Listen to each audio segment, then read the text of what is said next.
Elle est belle. Ça fait partie de nous. C'est notre culture. Tout ce que je crée s'inspire de mon pays. J'en suis très fière.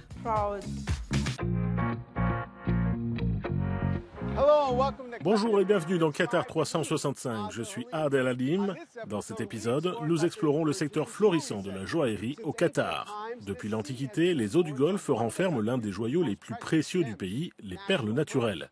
Notre équipe a découvert pourquoi elles occupent toujours une place centrale dans l'activité des joailliers.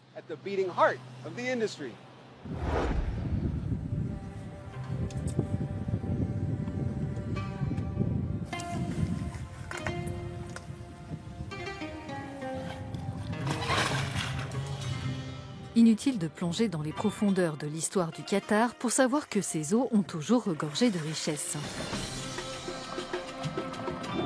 Aujourd'hui, il s'agit essentiellement du pétrole et du gaz, mais pendant des siècles, les huîtres perlières ont été source de fortune. Mohamed est l'un des rares plongeurs qui cherchent encore ces trésors au fond de l'océan.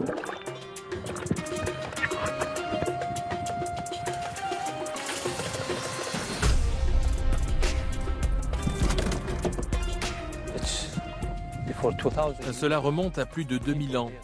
Les gens d'ici, ceux qui étaient sur ces terres, plongeaient pour pêcher des perles. Des gens ont retrouvé une perle il y a 4 ou 6 mois qui datait de plus de 2000 ans. Mon grand-père était pêcheur de perles. Quand j'ai dit à mon père que je voulais avoir un second emploi de pêcheur de poissons, il m'a répondu « Pourquoi? Tu es plongeur, pourquoi ne pêches-tu pas des huîtres pour chercher des perles ?»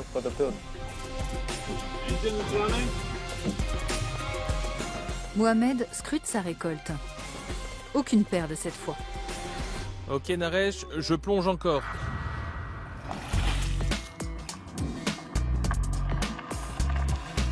De retour sous l'eau, le plongeur poursuit sa quête.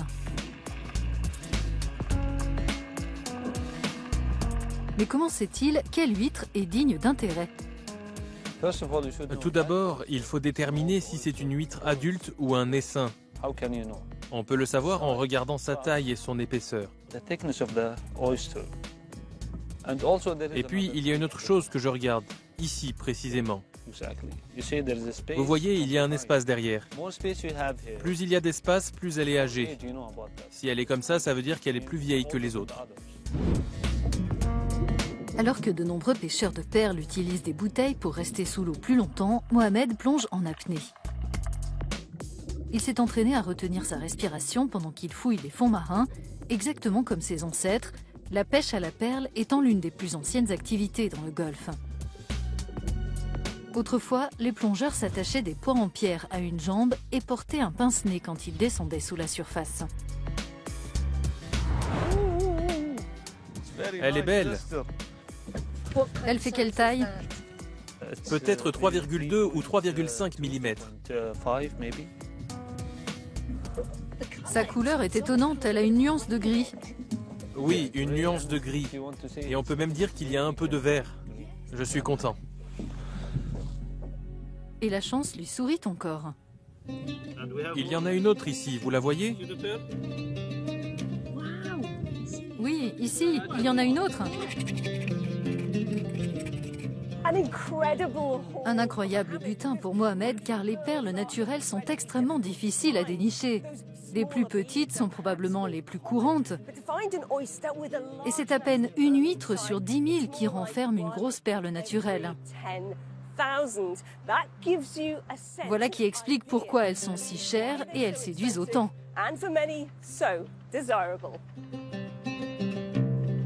Mohamed ne cherche pas à tirer un salaire de cette activité. C'est plutôt une manière pour lui de rendre hommage à son passé et de perpétuer les traditions.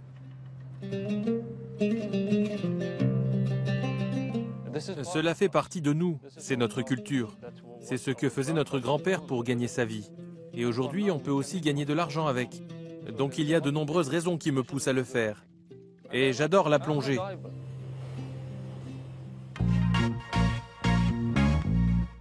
Le secteur de la perle constituait la principale activité ici, au Qatar, avant que l'on y découvre du pétrole et du gaz. Mais elle est aussi intrinsèquement liée à la culture et au patrimoine qatari. Pour en savoir plus, j'ai rencontré Chassim Al-Kouari, ici au Musée national du Qatar. Merci d'être avec nous, Jassim. Pourquoi les perles naturelles du Golfe ont-elles toujours été prisées?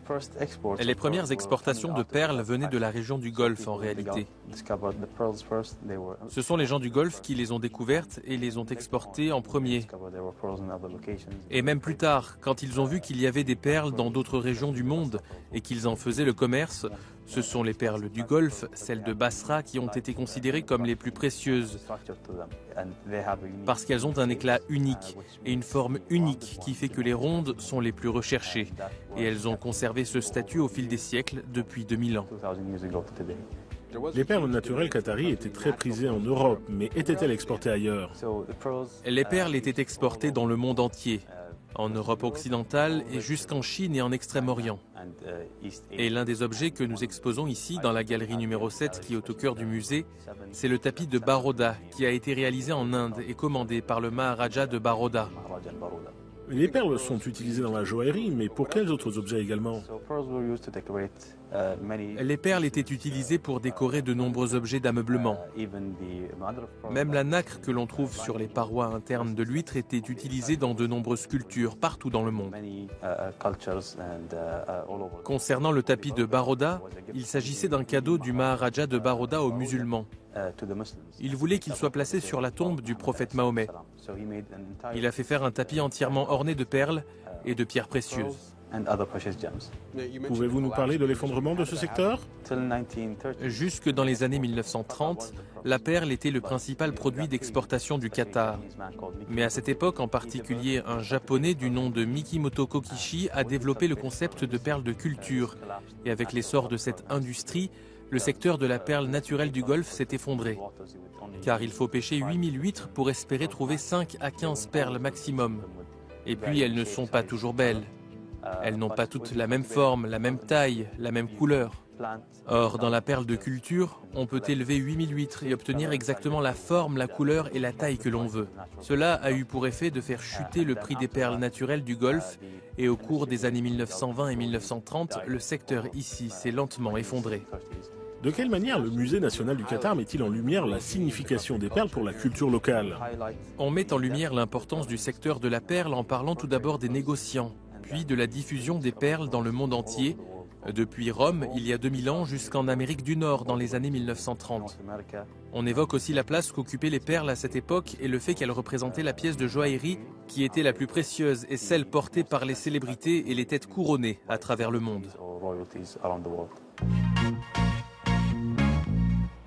Comme nous l'avons vu, l'histoire du Qatar est depuis longtemps liée aux bijoux.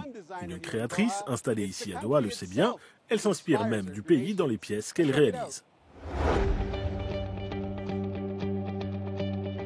Malgré leur coût, les perles naturelles restent prisées, selon Nada bint Ramis Al-Souleti, créatrice de pièces de joaillerie et lauréate de plusieurs récompenses. Razni, j'aime bien celle-ci. Je pense qu'il nous en faut plus. Il existe un marché pour les perles naturelles. Il y a des personnes qui n'achètent que des perles naturelles, qui n'apprécient pas les perles de culture. Et nous avons de nombreux clients dans la région qui n'achètent que des perles naturelles. Au niveau du marché, celle-ci n'en représente que 5%. Pour autant, elles restent et seront toujours à la mode. Aujourd'hui, pour ce qui nous concerne, nous les utilisons principalement dans la haute joaillerie et pour des pièces originales créées sur mesure. La marque de la créatrice s'est fait un nom au plan international, mais ses collections s'inspirent des paysages naturels qataris.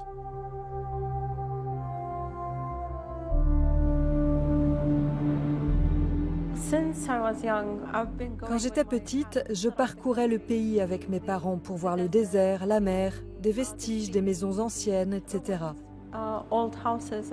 Et j'étais émerveillée.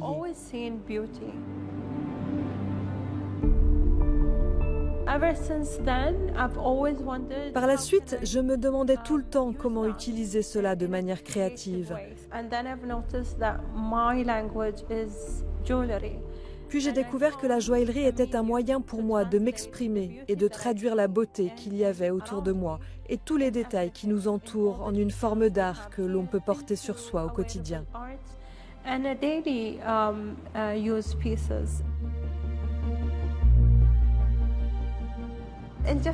Al Jassasiyah est un site vraiment fascinant. Il est préservé par l'autorité des musées.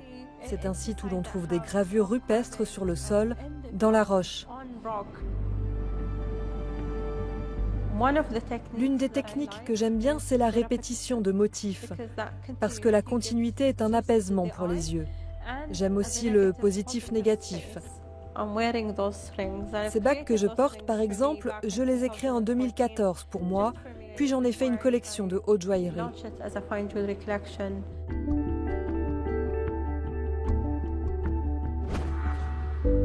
Les références au Qatar sont évidentes dans les pièces de Nada, mais chacune raconte aussi une histoire.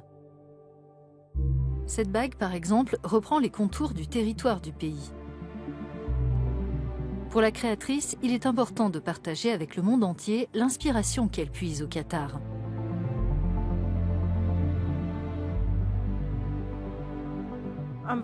Je suis très fière de mes origines.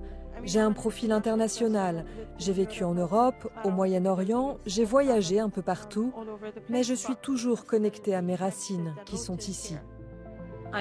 J'aime apprendre des autres cultures, mais je ne veux pas oublier mes origines et j'en suis fière. Donc je crois que oui, peut-être de manière inconsciente, c'est ce qui ressort de la forme de cette bague. Des perles naturelles aux créations de bijoux uniques, nous espérons que vous avez apprécié les trésors que renferme cet épisode. C'est la fin de cette émission. Pour plus d'informations, rendez-vous sur euronews.com. Merci de votre attention et à bientôt dans Qatar 365.